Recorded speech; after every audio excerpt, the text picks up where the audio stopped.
Hi, it's Deb from Deb's Days Designs. It's Tutorial Tuesday and I'm back with another sewing project.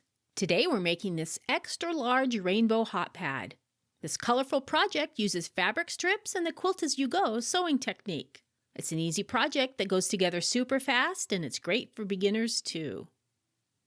Before I get started, I publish new content frequently, so be sure to subscribe to my YouTube channel or stop by the blog at debsdays.com to get the newest project ideas. And check out my Etsy shop, Deb's Days Designs.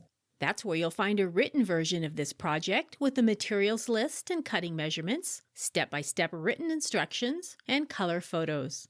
My shop's also where you'll find my full collection of digital sewing and crafting patterns that you can download and print at home, making it easy to get started on your next sewing project right away.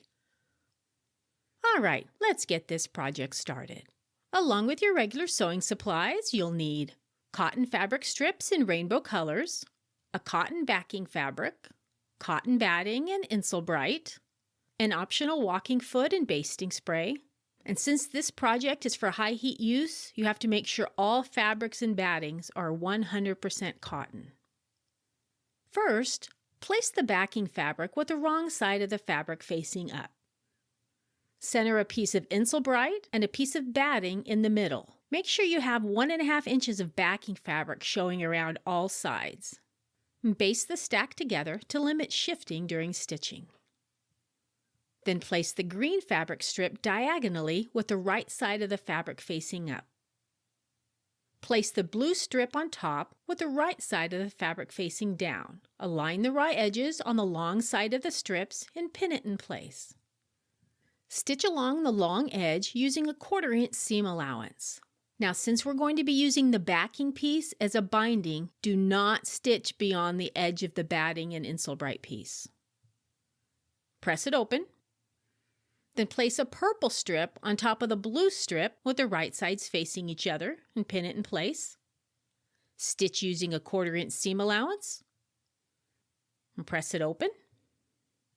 Then add the violet strip and again stitch using a 1/4 inch seam allowance and press it open. Turn the piece around. Place the yellow strip on top of the green strip with the right side of the fabric facing down. Stitch along the long edge using a 1/4 inch seam allowance. And press it open. And follow the same technique to add the orange strip and the red strip. Then flip the piece over. Fold the backing out of the way and very carefully trim away the excess ends of the strip without cutting into the backing. Stitch all around the quilted piece, 1/8 inch to 1/4 inch away from the outside edge.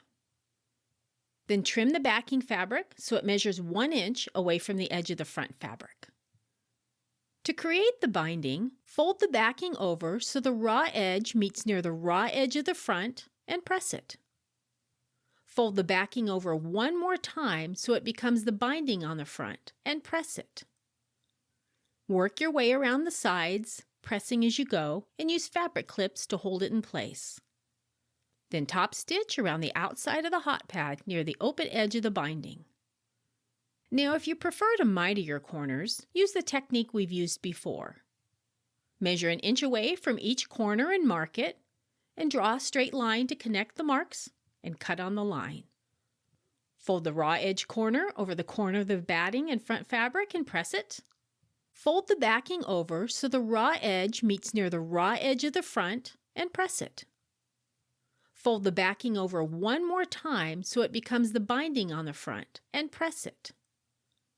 Work your way around the sides, pressing as you go, and use fabric clips to hold it in place.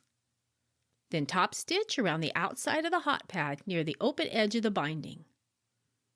And just like that, just that fast, you have a colorful way to protect your tables and countertops from your big casserole dishes and glass pans. If you'd like to see more quick and easy sewing projects like this one, check out some of my other video tutorials. See you next time with another project.